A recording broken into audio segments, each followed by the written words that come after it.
নমস্কার বন্ধুরা, আবারও চলে এসেছি আজকে নতুন একটি রেসিপি নিয়ে, কাঁচা আমের জেলি বা জ্যাম। এই রেসিপিটি ফুল হিসাবে আগেই দিয়ে দিচ্ছি, আজকে আপনারা ছোট্ট করে দেখে নিন।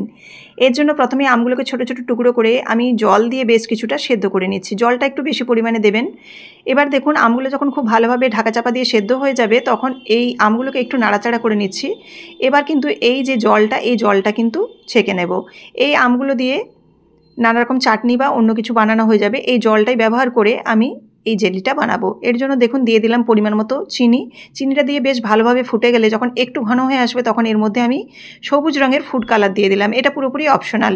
নামাবার আগে দিয়ে দিচ্ছি 1 চামচের মতো ভিনিগার। খুব ভালোভাবে যখন গাঢ় হয়ে একদম ফুটে যাবে এবং খুব ঘন হয়ে আসবে, তখন দেখে বুঝে নিতে হবে যে এই জেলি বা জ্যামটা রেডি হয়ে গেছে।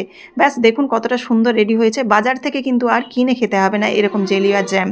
বাড়িতেই বানিয়ে সারা বছরের জন্য সংরক্ষণ করে রেখে দিন এরকম দুর্দান্ত স্বাদের জেলি বা জ্যাম। ভালো লাগলে অবশ্যই পেজটিকে ফলো দিয়ে পাশে থাকুন এরকম প্রত্যেক দিন নিত্য নতুন রেসিপি দেখার জন্য। সবাই ভালো থাকবেন, অসংখ্য ধন্যবাদ।